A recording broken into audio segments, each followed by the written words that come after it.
لقد كفر الذين قالوا إن الله هو المسيح ابن مریم، البتہ تحقیق وہ لوگ کافر ہو گئے جنہوں نے کہا کہ بے شک مسیح عیسیٰ ابن مریم وہی خدا ہیں۔ فرما دیجئے قل فمن یملک من اللہ شیئا ان اراد ان یہلک المسیح ابن مریم وامہ ومن فی الارض جمیعا، فرما دیجئے کون قادر ہے، کون مالک ہے اللہ کے مقابلے میں، اگر اللہ تعالیٰ ارادہ کر لے کہ وہ ختم کر دے مسیح عیسیٰ ابن مریم کو اور ان کی والدہ کو اور جو زمین میں ہیں سب کے سب کو، وَلِلَّهِ مُلْكُ السَّمَاوَاتِ وَالْأَرْضِ، اور اللہ ہی کے لیے ہے آسمانوں اور زمینوں کی بادشاہت، وَمَا بَيْنَهُمَا، اور جو ان کے درمیان ہے، یخلق ما یشاء، اللہ جو چاہتے ہیں پیدا فرماتے ہیں، واللہ علی کل شیء قدیر، اور اللہ تعالی ہر چیز پر خوب قدرت رکھنے والے ہیں۔ وقالت الیہود والنصارى نحن ابناء اللہ واحباؤہ، اور یہود و نصارہ نے کہا کہ ہم اللہ کے بیٹے ہیں اور اللہ کے محبوب ہیں۔ قل آپ فرما دیجئے فَلِمَ يُعَذِّبُكُمْ بِذُنُوبِكُمْ، پھر اللہ تمہیں عذاب کیوں دے گا تمہارے گناہوں کی وجہ سے، بل انتم بشر ممن خلق، بلکہ تم بھی ایک انسان ہو اس کی اور مخلوقات میں سے، یغفر لمن یشاء ویعذب من یشاء، اللہ تعالیٰ جسے چاہیں معاف فرما دیں اور جسے چاہیں عذاب دے دیں، وَلِلَّهِ مُلْكُ السَّمَاوَاتِ وَالْأَرْضِ، اور اللہ ہی کے لیے ہے آسمانوں اور زمینوں کی بادشاہت، وَمَا بَيْنَهُمَا، اور جو ان دونوں کے درمیان ہے، وَإِلَيْهِ الْمَصِيرُ، اور اسی کی طرف لوٹنا ہے۔ یا اہل الکتاب قد جاءکم رسولنا یبین لکم علی فترۃ من الرسل، اے اہل کتاب تحقیق تمہارے پاس آگے ہمارے رسول جو تمہارے لیے واضح فرماتے ہیں رسولوں کے انقطاع کے بعد، رسولوں کے انقطاع کے بعد، ان تقولوا، یہ کہ تم یوں نہ کہو، ما جاءنا من بشیر ولا نذیر، کہ ہمارے پاس نہیں آیا کوئی خوشخبری سنانے والا اور نہ کوئی ڈرانے والا، فقد جاءکم بشیر ونذیر، پس تحقیق تمہارے پاس آ چکے خوشخبری سنانے والے اور ڈرانے والے، واللہ علی کل شیء قدیر، اور اللہ تبارک و تعالی ہر چیز پر خوب قدرت رکھنے والے ہیں۔ آج کے سبق کی جو پہلی آیت کریمہ ہے، اس آیت مبارکہ کے اندر اللہ رب العزت نے نصارہ کے اس فرقے پر رد کیا ہے جن لوگوں نے کہا کہ مسیح عیسیٰ ابن مریم اللہ تبارک و تعالی ان کی ذات میں حلول کر چکے ہیں۔ تو نصارہ کے دراصل تین گروہ ہیں، نصارہ کے دراصل تین گروہ ہیں۔ ایک گروہ یہ کہتا ہے کہ عیسیٰ علیہ السلام ہی اللہ تبارک و تعالی ہیں، انہی کو خدا ماننے کے قائل ہیں، اور ایک گروہ کا یہ کہنا ہے کہ عیسیٰ علیہ السلام اللہ کے بیٹے ہیں، اور ایک کا یہ کہنا ہے کہ عیسیٰ علیہ السلام تین کے تیسرے ہیں۔ اللہ تبارک و تعالی نے یہاں ان کو رد فرمایا اور یہ فرمایا کہ اب اس کے جواب میں اللہ تبارک و تعالی نے بطور دلیل کے یہ بات ارشاد فرمائی کہ اگر اللہ تبارک و تعالی حضرت عیسیٰ ابن مریم کو اور ان کی والدہ مریم کو ہلاک کرنا چاہے، موت دینا چاہے، اور جو زمین میں سب کے سب کو، کون ہے جو اللہ کے مقابلے میں کچھ بھی کر سکے، اور جس پر موت آ جائے، جو اس دار فانی سے رخصت ہو جائے، وہ معبود نہیں ہو سکتا، وہ خدا نہیں ہو سکتا۔ لہٰذا اللہ رب العزت کی ذات عالی وہ شرک سے پاک ہے، اس کی کوئی اولاد نہیں، وہ کسی کے اندر حلول نہیں کرتا، اور تین کا تیسرا کہنا یہ بھی درست نہیں ہے، بلکہ اللہ تبارک و تعالیٰ کی جو ذات ہے وہ شرک سے براء الورا ہے۔ اور یہ دلیل ہے کہ جو فانی ہوتا ہے تو وہ معبود نہیں ہو سکتا۔ اور یہ جو نصارہ کے گروہ تھے، یہ عیسیٰ علیہ السلام کو اللہ کا بیٹا یہ اس طرح کیوں مانتے تھے؟ اس وجہ سے کہ کہتے تھے کہ یہ بغیر باپ کے پیدا ہو گئے۔ اس کا بھی اللہ تبارک و تعالیٰ نے جواب ارشاد فرما دیا کہ دیکھو عیسیٰ علیہ السلام کی مثال تو اللہ کے ہاں وہ آدم علیہ السلام کی طرح ہے کہ آدم علیہ السلام کو تو اللہ تعالیٰ نے بغیر ماں باپ کے پیدا کیا۔ ان مثل عیسیٰ عند اللہ کمثل آدم، کہ عیسیٰ علیہ السلام کی مثال تو اللہ کے ہاں آدم علیہ السلام کی سی ہے۔ تو ایک گروہ کا ذکر جو آج ہم نے آیت کریمہ پڑھی، اس کے اندر اللہ تعالیٰ نے فرما دیا آیت نمبر 17 کے اندر، جن لوگوں نے کہا کہ اللہ وہ تو عیسیٰ ابن مریم ہے، اور دوسرا ایک گروہ ہے جن کا یہ کہنا ہے کہ اللہ تعالیٰ کہ یہ عیسیٰ علیہ السلام تین کے تیسرے ہیں۔ اس کو اسی سورہ مائدہ کی آیت نمبر 73 میں اللہ نے بیان فرمایا، لَقَدْ كَفَرَ الَّذِينَ قَالُوا إِنَّ اللَّهَ ثَالِثُ ثَلَاثَةٍ، ان لوگوں نے بھی کفر کیا جنہوں نے کہا کہ اللہ تعالیٰ تین کے تیسرے ہیں، تین میں سے ایک ہیں، تو وہ لوگ بھی کافر ہو گئے۔ یہاں جو آیت نمبر 73، 74 اور 75 ہے، اس میں ان پر رد کرنے کے لیے اللہ نے دلیل ارشاد فرمائی، مَا الْمَسِيحُ ابْنُ مَرْيَمْ إِلَّا رَسُولٌ، عیسیٰ ابن مریم تو اللہ کے رسول ہیں، قَدْ خَلَتْ مِن قَبْلِهِ الرُّسُلُ، اس سے پہلے بھی رسول گزر چکے، وَأُمُّهُ صِدِّيقَةٌ، اور ان کی ماں مریم وہ صدیقہ ہیں۔ اور یہاں ان کی معبود ہونے کی نفی کی، كَانَ يَأْكُلَانِ الطَّعَامَ، کہ وہ کھانا کھاتے ہیں۔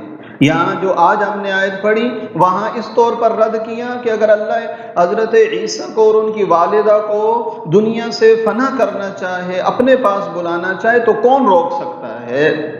یعنی ان پر موت طاری ہوگی، اور جس پر موت طاری ہو وہ معبود نہیں۔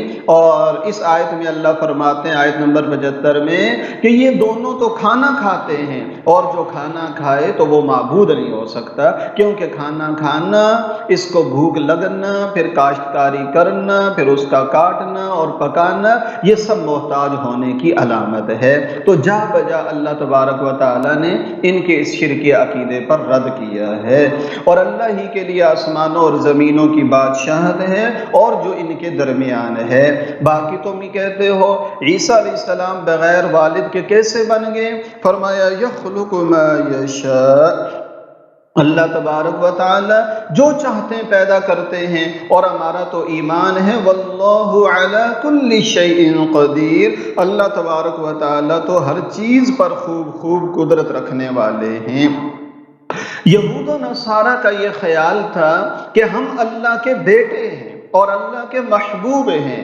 اللہ تبارک و تعالیٰ نے اس پر بھی رد کیا کہ اللہ اولاد سے پاک ہے، اور ایمان اور عمل کے بغیر اللہ کا کوئی محبوب نہیں ہے۔ فرما دیجئے پھر اگر تم اللہ کے بیٹے ہو اور اللہ کے محبوب ہو تو اپنے محبوب کو تو اللہ عذاب نہیں دیتا، پھر اللہ تمہیں عذاب کیوں دے گا تمہارے گناہوں کی وجہ سے؟ بلکہ تم بھی اللہ کی مخلوقات میں سے ایک مخلوق ہو، ہاں، جسے اللہ چاہے معاف فرما دے، جسے چاہے عذاب دے دے۔ یہ اللہ کی قدرت کا بیان ہے۔ قانون کیا ہے؟ قانون یہ ہے کہ ایمان اور عمل صالح والوں کو معاف فرمائیں گے، اور کفر و شرک والوں کو اللہ تعالی عذاب دیں گے۔ قدرت یہ ہے کہ جس کو چاہے معاف کر دے اور جس کو چاہے اللہ تبارک و تعالی عذاب دے دے۔ بہرحال یہ بات پکی ہے کہ ایمان اور عمل صالح پر انبیاء کرام وہ تو معصوم ہیں، ان سے قبر میں کوئی سوال جواب اور یہ چیزیں بھی نہیں ہوں گی، وہ تو بخشے بخشائے ہیں، معصوم ہیں، اور کافر وہ تو جہنمی ہیں اور ان کے لیے کوئی ترازو کی ضرورت نہیں ہے۔ ترازو ہوگا گناہگار مسلمانوں کے لیے۔ آدم علیہ السلام سے لے کر حضور صلی اللہ علیہ وسلم تک جتنی امتیں آئی ہیں قیامت تک، ان سب کے جو مسلمان ہوں گے اور اچھے برے عمل والے ہوں گے، ان کے لیے اللہ تعالیٰ ترازو قائم فرمائیں گے۔ ان میں سے جس کو چاہیں عذاب دیں، جس کو چاہیں معاف فرما دیں۔ انبیاء سراسر معافی ہے، اور کافر مشرک ان کے لیے تو پکا عذاب ہے۔ درمیان کا جو طبقہ ہے نا، کچھ اچھے عمل کچھ برے عمل لیکن ہیں ایمان والے، ان میں سے جس کو چاہیں معاف فرما دیں، جس کو چاہیں عذاب دے دیں۔ اور اللہ ہی کی بادشاہت آسمان اور زمینوں میں اور جو ان کے درمیان ہے، اور لوٹ کر سب نے اللہ ہی کی طرف جانا ہے۔ فطرت کہتے ہیں، اگلی آیت میں لفظ فطرت ہے۔ فطرت کا مطلب ہوتا ہے انقطاع، کسی سلسلے کا رک جانا۔ یہ ایک فطرت انبیاء کا زمانہ ہے جس میں کوئی نبی نہیں آئے۔ بعض حضرات فرماتے ہیں 500 سال، اور بعض روایتوں کے مطابق عیسیٰ علیہ السلام اور پیارے آقا صلی اللہ علیہ وسلم نے 600 سال کا فاصلہ ہے۔ اس 600 سال میں یا 500 سال میں کوئی نبی نہیں آئے ہیں، اس لیے اس کو فترت انبیاء کا زمانہ کہا جاتا ہے، یعنی وہ زمانہ جس میں نبیوں کا سلسلہ منقطع رہا۔ ایک فترت وحی کا زمانہ بھی ہے، وہ بھی سیرت کی کتابوں میں ملتا ہے۔ وہ زمانہ ہے کہ جب پیارے آقا صلی اللہ علیہ وسلم پر پہلی وحی نازل ہوئی، پھر 3 سال تک وحی نہیں آئی ہے۔ اس درمیان کے زمانے کو جب حضور پر ایک دفعہ وحی آئی، بیچ میں وحی رک گئی، اس کو فترت وحی کا زمانہ کہتے ہیں۔ اس فترت وحی کے زمانے کے بعد اللہ نے سورہ ضحیٰ پھر اتاری، اور یہ فترت انبیاء کا زمانہ کہا جاتا ہے، جو 500 یا 600 سال کے لگ بھگ کا ایک عرصہ ہے، اور جس میں عیسیٰ علیہ السلام کے بعد نبی کریم صلی اللہ علیہ وسلم تک کوئی نبی تشریف نہیں لائے۔ تو اللہ فرماتے ہیں اے اہل کتاب، تمہارے پاس ہمارے رسول آگے جو تمہارے لیے احکام کو کھول کر بتاتے ہیں، اور رسولوں کے انقطاع کے بعد، تاکہ تم قیامت کے دن یوں نہ کہہ سکو کہ ہمارے پاس تو کوئی خوشخبری سنانے والا اور ڈرانے والا نہیں آیا، اب تمہارے پاس خوشخبری سنانے والا اور ڈرانے والا آ گیا ہے۔ تو اتمام حجت اس کو کہتے ہیں۔ اب اتمام حجت ہو گیا، اللہ کی طرف سے نائب آگے، اللہ کی طرف سے پیارے آقا آگے، اور اللہ تو ہر چیز پر قدرت رکھنے والے ہیں۔ حضرت عبداللہ ابن عباس رضی اللہ تعالیٰ عنہ فرماتے ہیں کہ حضرت موسیٰ علیہ السلام اور حضرت عیسیٰ علیہ السلام کے درمیان 1700 سال کا زمانہ ہے۔ موسیٰ علیہ السلام اور عیسیٰ علیہ السلام کے درمیان 1700 سال کا زمانہ ہے۔ اس 1700 سال کے درمیان مسلسل انبیاء کا سلسلہ جاری رہا، اور بنی اسرائیل کے اندر بہت سارے انبیاء تشریف لائے۔ عیسیٰ علیہ السلام کے بعد حضرت فرماتے ہیں 500 سال کا عرصہ ہے، اس میں انبیاء کا سلسلہ بند رہا۔ تفسیر قرطبی کے حوالے سے اس کو فترت انبیاء کا زمانہ کہا جاتا ہے۔ اور امام بخاری رحمۃ اللہ علیہ نے حضرت سلمان فارسی رضی اللہ تعالیٰ عنہ سے روایت کیا کہ حضرت عیسیٰ علیہ السلام اور نبی کریم صلی اللہ علیہ وسلم کے درمیان 600 سال کا زمانہ ہے، جس کو فترت انبیاء کا زمانہ کہا جاتا ہے۔ اور عیسیٰ علیہ السلام کے بعد کوئی نبی نہیں آئے، حضور تشریف لائے، اسی لیے پیارے آقا فرماتے انا اول الناس بعیسیٰ، میں لوگوں میں سے عیسیٰ علیہ السلام کے زیادہ قریب ہوں، یعنی مجھ سے جو پہلے نبی تھے وہ حضرت عیسیٰ علیہ السلام تھے۔ اور اس درمیان کے عرصے میں کوئی نبی نہیں آئے، تو لوگ وحی کے سلسلے سے اور انبیاء کے سلسلے سے محروم رہے، تو ایسے لوگوں کا کیا بنے گا؟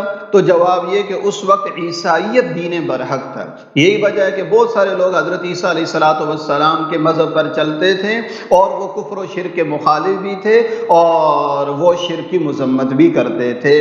البتہ اگر کوئی ایسی قوم دنیا میں ہے جن کو کسی نبی کا پتہ نہیں، کتاب کا پتہ نہیں، اور اور فطرت کے زمانے میں وہ گزر گئے، ان پر وحی کا وہم و گمان بھی ان کو نہیں ہوا کہ دنیا میں نبی بھی آئے اور کتابیں بھی اتری، ان کے بارے میں علماء فرماتے ہیں کہ ہم توقف کریں گے، ہم خاموشی اختیار کریں گے، ان کا معاملہ اللہ کے سپرد ہے، نہ ان کے لیے جنتی ہونے کا ہم فیصلہ کر سکتے نہ جہنمی ہونے کا، فطرت کے زمانے کے احکام وہ اللہ کے سپرد ہیں۔ اللہ تبارک و تعالی ہمیں سمجھنے کی توفیق عطا فرمائے۔